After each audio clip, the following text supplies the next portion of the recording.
ഇങ്ങനെ പഠിച്ചുകൊണ്ട് പറഞ്ഞുകൊണ്ടേയിരിക്കണം. ഇനി ഞാൻ നിങ്ങൾക്ക് 50, 51, 53 വചനങ്ങളാണ് കാണിച്ചു വന്നത്. ഈ വചനങ്ങളിൽ ഞാനായിട്ട് എന്തെങ്കിലും കൂട്ടിച്ചേർത്തത് നിങ്ങൾ കണ്ടോ? ഞാനായിട്ട് എന്തെങ്കിലും വിശദീകരിച്ച് നിങ്ങൾ കേട്ടോ? ഞാൻ ആ വചനങ്ങൾ വായിച്ചിട്ട് നിങ്ങൾക്ക് പറഞ്ഞു തരികയല്ലേ ചെയ്തത്, അല്ലേ? ഇത് എന്നെ കൂടുതൽ ചിന്തിപ്പിച്ചു. ഖുർആനിലേക്ക് ആഴത്തിൽ ഊളിയിട്ടിറങ്ങാൻ എന്നെ പ്രേരിപ്പിച്ചു. സ്ത്രീകളോട് നീതിയില്ലാത്ത പടച്ചോനെ ഞാൻ അവിടെ കണ്ടു. ഒരു തരിമ്പ് പോലും നീതിയില്ലാത്ത പിഴച്ചോൻ സ്ത്രീകളുടെ വിഷയത്തിൽ നബിക്ക് എല്ലാ സൗകര്യങ്ങളും നൽകുന്നു.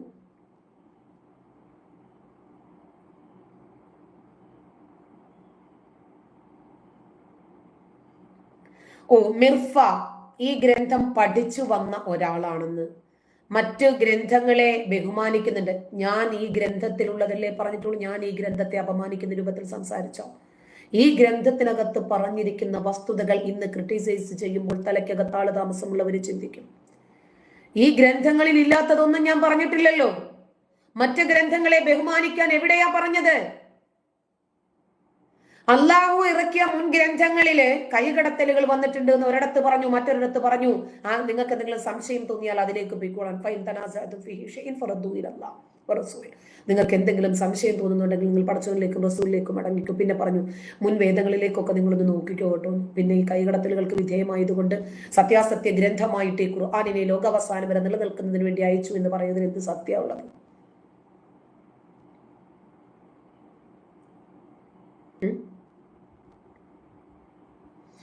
അപ്പോ സ്ത്രീകളെ കുറിച്ച് പറയുകയാണ്. നബിക്ക് എന്തെങ്കിലും അനിഷ്ടം തോന്നിയാൽ അവരെ അങ്ങോട്ട് അകറ്റി നിർത്തിക്കോ. നബിക്ക് എന്തെങ്കിലും അടുപ്പം തോന്നിയാൽ അവരെ അടുപ്പിച്ചോ. ഇനി അകറ്റിയ ആളുകളോട് എന്തെങ്കിലും ഒരു അനുകമ്പ തോന്നിയാൽ അവരെ അടുപ്പിച്ചും ചെയ്തു. ആ പേഴ്സ് ഉരുകിപ്പോകും നിഷാദെ. എന്തിനാണ് അതിനെക്കാട്ടി നല്ലതൊരു ശൈത്താന്റെ ചിത്രം കിട്ടുമെങ്കിൽ അതെടുത്ത് വെച്ചു. അതാണ് ഏറ്റവും കൂടുതൽ. ഇതൊക്കെ പറഞ്ഞിട്ട് നബിക്ക് ഭാര്യമാർക്കിടയിൽ നീതി വേണ്ടേ? നബിക്ക് എന്ത് തോന്നുന്നോ അതുപോലെ ചെയ്യാം.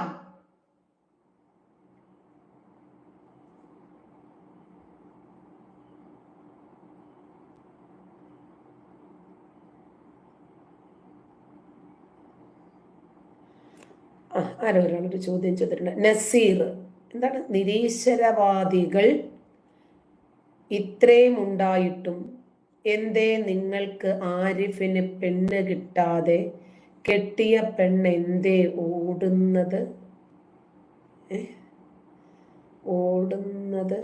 പറയണം? കൽപ്പിക്കുകയൊന്നും ചെയ്ത് കളയല്ലേ, പറയണമെന്നൊക്കെ പറഞ്ഞിട്ട്. അല്ല, മുസ്ലിങ്ങൾ ഇത്രയും സ്ത്രീകൾ ഉണ്ടായിട്ട് പെണ്ണ് കിട്ടാതെ എത്ര പേരുണ്ട്? ഇത്രയും മുസ്ലിം സ്ത്രീകളില്ലേ? എന്താ മുസ്ലിങ്ങളെ കെട്ടാൻ തയ്യാറാകുന്നത്? ഉസ്താദന്മാരിൽ മുസ്ലിം പുരോഹിതന്മാരിൽ എത്ര വിഭാര്യന്മാരുണ്ട്? ഒരിക്കലും കെട്ടിയിട്ടില്ലാത്ത എത്ര മുസ്ലിങ്ങളെ നിങ്ങൾക്ക് ഞാൻ കാണിച്ചു തരണം. ബിസ്മി മാട്രിമോണിയൽ സൈറ്റ് എടുക്ക്. 50 വയസ്സ് ബാച്ചുലർ സിംഗിൾ. എന്തേ ആർക്കാർക്കും പെണ്ണ് കിട്ടാത്തത്?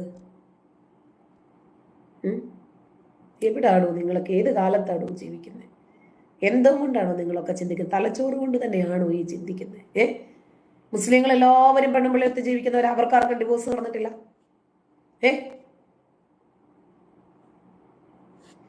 നബിക്ക് ഭാര്യമാരോട് ഒരു നീതിയും പുലർത്തണ്ട. നബിക്ക് എന്താണോ തോന്നുന്നത് അതാണ് നീതി. അപ്പൊ ആ സ്ത്രീകളെ സംബന്ധിച്ച് പടച്ചോൻ ചിന്തിക്കുന്നതേയില്ല. ഈ വെളിപാടിറങ്ങിയ സമയത്ത് നബിയുടെ പ്രിയപത്നിയായിട്ടുള്ള ആയിഷ ചോദിച്ചതായിട്ട് ബുഖാരി രേഖപ്പെടുത്തുന്ന ഹദീസിൽ ഇങ്ങനെയാണ്: തങ്ങളുടെ ശരീരം ദാനം ചെയ്ത നബിക്ക് ചെയ്യാൻ വരുന്ന സ്ത്രീകളെ കുറിച്ച് ഓർക്കുമ്പോൾ എന്നിലെ രോഷം തലപൊക്കുമായിരുന്നു. ബുഖാരി റിപ്പോർട്ട് ചെയ്യുന്ന ഹദീസാണ്. ഒരു സ്ത്രീ സ്വന്തം ശരീരം നബിക്ക് ദാനം ചെയ്യുകയോ? ഞാൻ ചോദിക്കും. ഒടുവിൽ അള്ളാഹു മേൽ പറഞ്ഞ ഖുർആൻ വാക്യം അവതരിപ്പിച്ചപ്പോൾ ഞാൻ പറഞ്ഞു, താങ്കളുടെ റബ്ബ് താങ്കളുടെ ആഗ്രഹങ്ങൾ സാധിച്ചു തരുന്നതിൽ വളരെ ധൃതി കാണിക്കുന്നവനായിട്ട് തന്നെയാണ് ഞാൻ കാണുന്നത്. ലോകത്തിൽ ആദ്യത്തെ നിരീശ്വരവാദി ആയിഷ, ലോകത്തിൽ ആദ്യത്തെ യുക്തിവാദി, ലോകത്തിൽ ആദ്യമായിട്ട് അള്ളാഹുവിനെയും റസൂലിനെയും ചോദ്യം ചെയ്ത വ്യക്തി, ഫെമിനിസ്റ്റ്. എന്താ പെണ്ണുങ്ങൾക്ക് ഒരു നീതിയും വേണ്ടേ? താങ്കൾ ഏത് പെണ്ണിനെ കണ്ട് ആഗ്രഹിച്ചാലും ഉടനെ തന്നെ കെട്ടിച്ചു തരാൻ പടച്ചോനിങ്ങനെ ധൃതിപ്പെട്ട് നിൽക്കുകയാണല്ലോടെ. ബാലിശമാണ് ഇസ്ലാം. ബുദ്ധി കൊടുത്ത് ചിന്തിക്കാൻ ഒന്നുമില്ല ഇതിനകത്ത്. ഒരു ലെവലേശം കോമൺ സെൻസ് മാത്രം മതി. തലച്ചോറ് ഉപയോഗിച്ച് ചിന്തിക്കുന്ന ഏതൊരു സാധാരണക്കാരനും കാര്യം കൃത്യമായി മനസ്സിലാകും. ഇവർക്കാകെ പറയാനുള്ളത് എന്താ?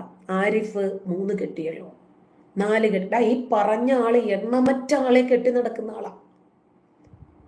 അത് നിങ്ങൾക്കറിയാമോ? പറയുന്ന ആളിന്റെ ജെന്യൂനിറ്റി കൂടി നോക്കണം. ലോകത്തുള്ള സകലമാന ആളുകളെയും സംബന്ധിച്ച അപരാധം പറയുന്നത് എന്തിനാണെന്നറിയാമോ? തൻ്റെ കുത്തഴിഞ്ഞ ജീവിതം, വ്യക്തി ജീവിതം മറ്റുള്ളവർ പറയാതിരിക്കാനാ. തൻ്റെ കുത്തഴിഞ്ഞ വ്യക്തി ജീവിതം മറച്ചു വെക്കാനാ. തൻ്റെ സാമ്പത്തിക തട്ടിപ്പുകളും ജീവിതത്തിലെ ഒരു നൈതികതയില്ലാത്ത തോന്നിയതുപോലെയുള്ള ജീവിതമുണ്ടല്ലോ, അത് മറ്റുള്ളവർ മറച്ചു വെക്കാൻ വേണ്ടിയാ. മറ്റുള്ളവരത് പുറത്തു പറയാതിരിക്കാൻ വേണ്ടിയാ. ഇപ്പോ സേതുരാമയ്യർ CBI എന്ന സിനിമയ്ക്കകത്ത് ജഗദീഷ് ചെയ്ത കൃത്യം മറച്ചു വെക്കാൻ എന്താ ചെയ്തത്? ഒരു പൗരസമിതി രൂപീകരിച്ചു. അതുപോലെ സ്വന്തം കുത്തഴിഞ്ഞ ജീവിതം ആരും എടുത്ത് പറയാതിരിക്കാൻ വേണ്ടി നാവാടി നടക്കുന്നു. ആരെയാ അപവാദം പറയാത്തത്? ആരെയാ അപരാധം പറയാത്തത്? ആരിഫിന് 30 കെട്ടാം, എന്തേ പ്രശ്നം? ആരിഫ് നബിയാണോ? ഉത്തമ പുരുഷനാണോ?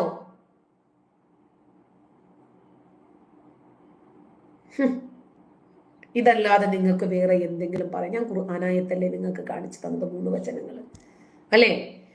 സാധാരണക്കാരനിടയിലേക്ക് ഇങ്ങനെ ഒരു ഗ്രന്ഥം അവതരിപ്പിച്ചിട്ട് ആ ഗ്രന്ഥം വെച്ചിട്ട് ജനങ്ങൾക്ക് മനസ്സിലാകുന്നില്ലെങ്കിൽ ആരാണ് അതിന്റെ പ്രശ്നക്കാരൻ? ആ ഗ്രന്ഥകർത്താവാണ്, നമ്മളാരുമല്ല.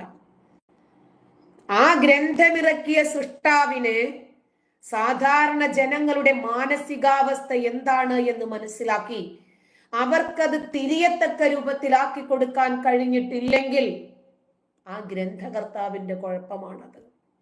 നമ്മൾ മനസ്സിലാക്കുന്നത് ഇങ്ങനെയാണ്. സ്ത്രീകളുടെ സൗന്ദര്യം കണ്ടാൽ ഉടനെ തന്നെ നബി വീണു പോകുമെന്ന് നമ്മളാണോ പറയുന്നത്? ആണോ? നമ്മളാരും അങ്ങനെയൊന്നും നബിയെ സംബന്ധിച്ച് പറയുന്നില്ല. പക്ഷേ നബിയെ കുറിച്ച്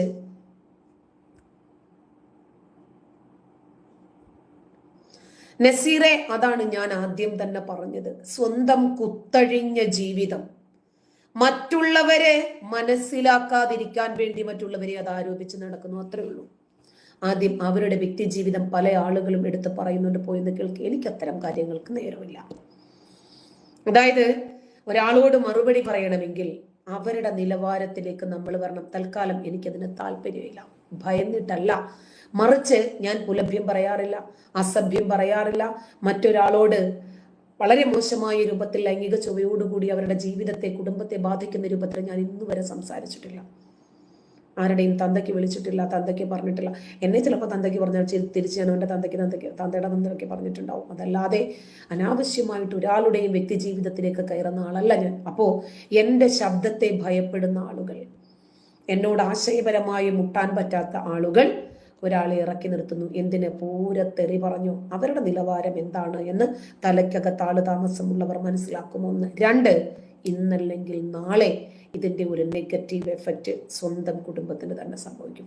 ഒരാൾക്ക് ലേബൽ കിട്ടുക സോഷ്യൽ മീഡിയയിൽ, ഇന്നതാണ് പറഞ്ഞാൽ അവരെ അറിയപ്പെടുന്നത്. ഓക്കെ, എന്തായിരുന്നാലും ആ ലേബലിൽ എന്നെ അറിയപ്പെടില്ല. പോരെ, നിറഞ്ഞു എന്ന് വിചാരിക്കുന്നു. അല്ലാതെ ആരെങ്കിലും എവിടെയെങ്കിലും കിടന്ന് ഭ്രാന്ത് വിളിച്ചു പറഞ്ഞാൽ ആ ഭ്രാന്തിൻ്റെ പിന്നാലെ പോയിട്ട് എൻ്റെ സമയം ഞാൻ കളയേണ്ട കാര്യമുണ്ടോ? ഞാൻ എന്താ ഖുർആനെ കുറിച്ചും ഹദീസിനെ കുറിച്ചിട്ടുമാണ് സംസാരിക്കുന്നത്. മിർഫ പറഞ്ഞല്ലോ, മിർഫ ഖുർആനും ഹദീസും പഠിച്ച ആളാണെന്ന്. ഞാൻ 3 ഖുർആൻ വചനങ്ങൾ മാത്രമല്ലേ പറഞ്ഞിട്ടുള്ളൂ. ഒരു ഹദീസും ആയിഷ റിപ്പോർട്ട് ചെയ്തൊരു ഹദീസ്. ഞാൻ വേറെ എന്തെങ്കിലും പറഞ്ഞോ? നിക്ക് പോകല്ലേ. ഞാനല്ല ഇതൊന്നും പറഞ്ഞത്, അതേ എനിക്ക് നിങ്ങളോട് പറയാനുള്ളൂ. ഞാൻ പ്രവാചകനെ കുറിച്ചിട്ട് മോശമായിട്ട്, അതല്ലെങ്കിൽ അള്ളാഹുവിനെ കുറിച്ചിട്ട് മോശമായിട്ട് ഞാനല്ല പറഞ്ഞത്. ഈ പടച്ചോൻ എന്ന് പറയുന്ന പിഴച്ചോൻ പറയുന്ന ചില കാര്യങ്ങൾ കേൾക്കുമ്പോൾ നമുക്ക് ദഹിക്കുന്നില്ല.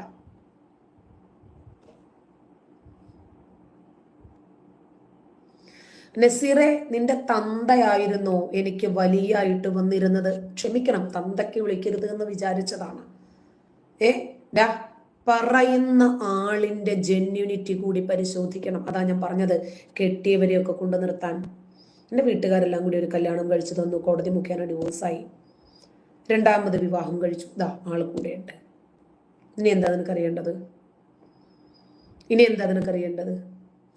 എടാ, നടന്ന് കിട്ടുന്ന സാമ്പത്തിക ലാഭത്തിന് വേണ്ടിയിട്ട് സാമ്പത്തികമുള്ളവനെ പിടിച്ച് മുറിക്കകത്ത് പൂട്ടിയിട്ടിട്ട് കോടതി മുഖേന അവന്റെ സമ്പത്ത് തട്ടിയെടുക്കാൻ നോക്കിയിട്ട് അങ്ങനെ ഒരുത്തനെയും കൊണ്ട് നടന്നിട്ടൊക്കെ ഉള്ള ആളുകളൊക്കെ പറയുന്നതൊക്കെ നീയൊക്കെ എന്തുപോലത്തെ ആളാണടാ നീയൊക്കെ. എന്നിട്ട് അതൊക്കെ വിശ്വസിച്ചിട്ട് ഇവിടെ നിനക്കൊന്നും മറുപടി പോലും തരാൻ പാടുള്ള ആളല്ല.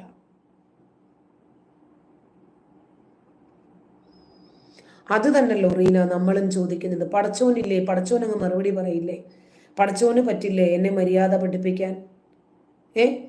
ഞാൻ ചെയ്യുന്നത് തെറ്റാണോ ശരിയാണോ എന്ന് മനസ്സിലാക്കി തരാൻ പടച്ചോന് പറ്റും. പിന്നെ നിങ്ങളൊക്കെ എന്തിനാണെന്ന് ഇങ്ങനെ ഇത്രയും വെകിളി പിടിക്കുന്നത്? നബിയെ കുറിച്ച് മോശമായി ഞാൻ പറഞ്ഞിട്ടില്ല. ഇത്രയും കാലം ഇസ്ലാമിനെ വിമർശിച്ചിട്ടുണ്ട്, ഖുർആനിനെ വിമർശിച്ചിട്ടുണ്ട്. പക്ഷേ മാന്യമായി മാത്രമേ ഞാൻ വിമർശിച്ചിട്ടുള്ളൂ. മാന്യമല്ലാത്ത രൂപത്തിൽ നബിയുടെ മാതാവിനെ വെടിയെന്ന് പറയുകയും മുസ്ലിം സമുദായത്തെ മുഴുവനും മുറിയണ്ടികൾ എന്ന് പറഞ്ഞ് അധിക്ഷേപിക്കുകയും ആക്ഷേപിക്കുകയും ചെയ്തിട്ട് ഇപ്പോൾ മുസ്ലിങ്ങളുടെ പണം മോഹിച്ച് അവരുടെ സംരക്ഷണ കുപ്പായം എടുത്തിടുന്ന ആളുകളുടെ കാപട്യം നിങ്ങൾ ഇപ്പൊ മനസ്സിലാക്കിയിട്ടില്ലെങ്കിൽ പിന്നീട് മനസ്സിലാക്കും. ഖുർആനിനെ കുത്തുപുസ്തകമെന്ന് ജാമിദ പറഞ്ഞിട്ടില്ല. എപ്പോ വിമർശിച്ചാലും ശരി വസ്തുതാപരമായിട്ടല്ലാതെ ഒരു കാര്യവും ഞാൻ സംസാരിച്ചിട്ടില്ല, ഞാൻ സംസാരിക്കില്ല. ഓരോരുത്തരും അവനവന്റെ വീടുകളിൽ ശീലിച്ചു വരുന്ന രീതികൾ മാത്രമാണത്. ഞാൻ അങ്ങനെ ശീലിച്ചു. മഹാന്മാർ എഴുതുകയാണ്, ഒരു പെണ്ണിനെ ഹബീബായ തങ്ങൾ ആവശ്യപ്പെട്ടാൽ നിക്കാഹിന് നിന്നുകൊടുക്കൽ ആ പെണ്ണിന് നിർബന്ധം.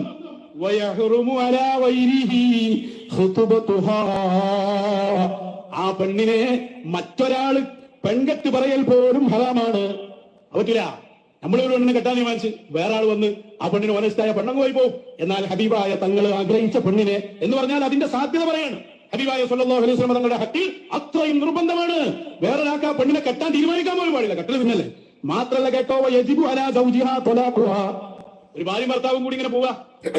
മിർഫ ഇപ്പോഴും എന്റെ ചോദ്യത്തിനല്ല മറുപടി പറഞ്ഞത്. ഞാൻ മാന്യമല്ലാതെ സംസാരിച്ചിട്ടില്ല. ഞാൻ 3 ഖുർആൻ വചനങ്ങളും ഒരു ഹദീസ് പറഞ്ഞു. ഇത് നിങ്ങൾ പഠിച്ചിട്ടുണ്ടോ? ഇത് ഞാൻ പറഞ്ഞതുപോലെ അല്ലെങ്കിൽ മറ്റെന്തെങ്കിലും അർത്ഥമുണ്ടോ? ഉണ്ടെങ്കിൽ നിങ്ങളത് പറയൂ. ഞാൻ അന്ന് പറഞ്ഞ അതേ ആശയത്തിൽ ഇന്നും ഉറച്ചു നിൽക്കുന്നത് പഠിച്ചു പറയുന്നത് കൊണ്ടാണ്. സ്വാർത്ഥ താല്പര്യങ്ങൾക്ക് വേണ്ടിയോ ചീപ്പ് പോപ്പുലാരിറ്റിക്ക് വേണ്ടിയോ പറയുന്നതല്ലാത്തത് കൊണ്ടാണ്. ഭാര്യയും ഭർത്താവും നടന്നു പോയപ്പം അതീവ സുന്ദരിയായിട്ടുള്ളൊരു പെണ്ണ അവളോടൊന്ന് ഇടങ്ങി വെക്കും. ഓക്കെ, ആഗ്രഹിച്ചു പോയാൽ ആ ഭർത്താവ് തൊലാക്ക് ചൊല്ലൽ നിർബന്ധമാണ്. തൊലാക്ക് അപ്പ ചൊല്ലിക്കൊള്ളും. നല്ല ഒന്നാവല ശരീരത്ത് ഒരു നിക്കാഹിന്റെ വിഷയത്താൽ തന്നെ എത്ര പറയാണ്ട്. അസ്ലൽ മത്താലിബ് കയ്യിലില്ലെങ്കിൽ ഞങ്ങൾ പറഞ്ഞുതരാ, ഞങ്ങൾ കാണിച്ചു തരാ. ശൈഖ് സക്കരിയ അൽ അൻസാരി തങ്ങൾ പറയാം. ഇനി കേട്ടോളൂ, വലഹു തസ്വീജു മൻ ശാ ലിമൻ ശാ. ഇനി മൊത്തം പറ്റും. അതെങ്ങനെ? കെട്ടന് മാത്രമല്ല, കെട്ടിച്ചു കൊടുക്കാനും പറ്റും. ഇന്ന പെണ്ണിനെ ഇന്ന ആൾക്ക് കെട്ടിച്ചു കൊടുക്കാം. അതിന് പെണ്ണിന്റെ സമ്മതം ആവശ്യമില്ല, പെണ്ണിന്റെ വാപ്പന്റെ സമ്മതം ആവശ്യമില്ല. കാരണം ആ വാപ്പന്റെയും മുകളിലുള്ള വലിയാണ് മുഹമ്മദുർ റസൂലുള്ളാഹി.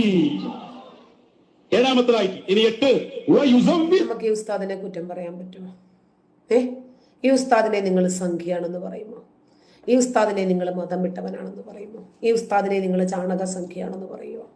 ഈ ഉസ്താദിനെ നിങ്ങൾ നിരീശ്വരവാദി എന്ന് വിളിക്കുമോ? ഈ ഉസ്താദിനെ നിങ്ങൾ യുക്തിവാദി എന്ന് വിളിക്കുമോ? എക്സ് മുസ്ലിം എന്ന് വിളിക്കുമോ?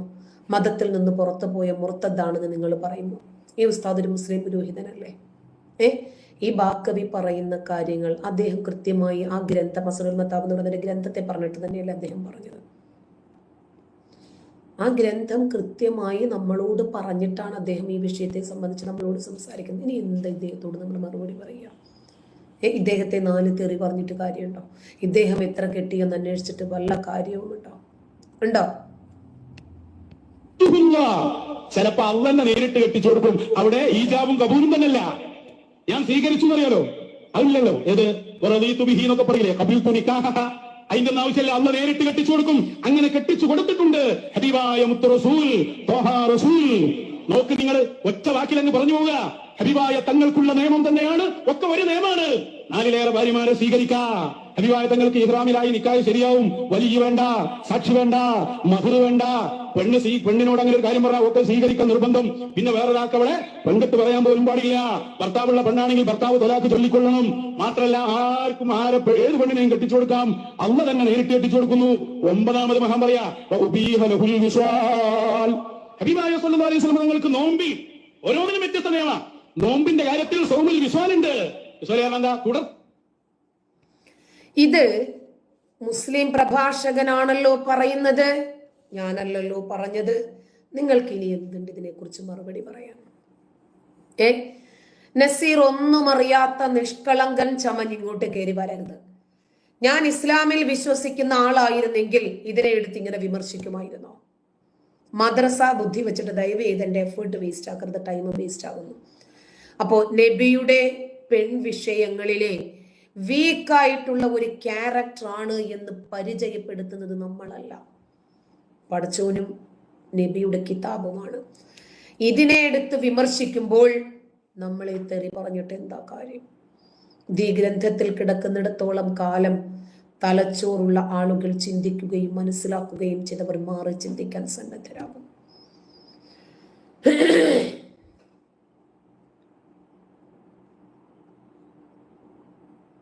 അങ്ങനെയുണ്ടോ? മിർഫയുടെ ഒരു സംശയം. മിർഫ പോകല്ലേ, നിർത്തിയതായിരുന്നു ഞാൻ. ഇസ്ലാമിൽ സ്ത്രീകളുടെ അവകാശങ്ങളെ കുറിച്ച് ശരിയായ രീതിയിൽ മനസ്സിലാക്കൂ. ഓക്കെ, ഞാൻ മനസ്സിലാക്കി തരാം, നിൽക്കണേ. പെണ്ണ് ആരുടെയും അടിമയല്ല.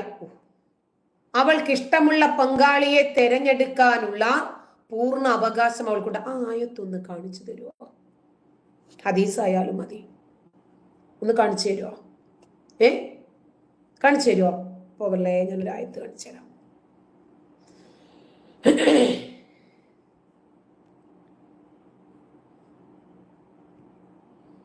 നിസാ എന്ന് പറയുന്ന അധ്യായത്തിലാണ്. ഓക്കെ,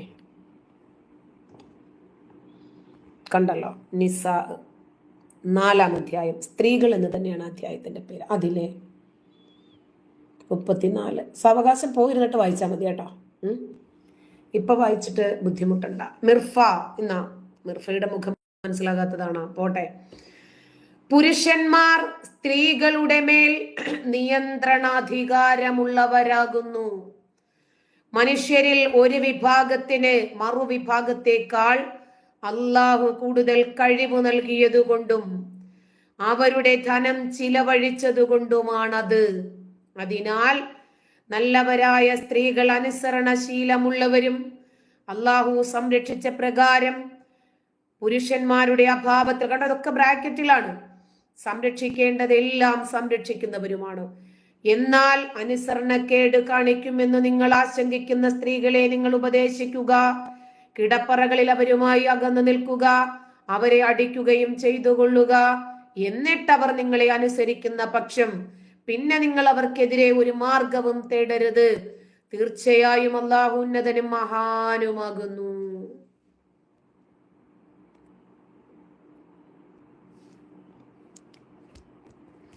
പെണ്ണിന്റെ അവകാശത്തെ കുറിച്ചിട്ടാണ് ഈ പറഞ്ഞത്. പെണ്ണിന്റെ അവകാശത്തെ കുറിച്ചാണ്. സ്ത്രീകളുടെ മേൽ പൂർണ്ണമായിട്ടുള്ള അധികാരം പുരുഷനാണ്. ഇപ്പൊ ഉസ്താദ് പറഞ്ഞു കേട്ടില്ലേ, പെണ്ണറിയാതെ, പെണ്ണ് പുരുഷനെ കാണാതെ പെണ്ണിനെ കെട്ടിച്ചു കൊടുക്കാൻ വരെ അള്ളാഹുവിനും അള്ളാഹുവിന്റെ റസൂലിനും ഈ പെൺകുട്ടിയുടെ പിതാവിനും ഒക്കെ അവകാശമുണ്ട്. ഇനി എവിടെയാ സ്വയംവരം? മിർഫ പോയോ? മിർഫ പോയോ?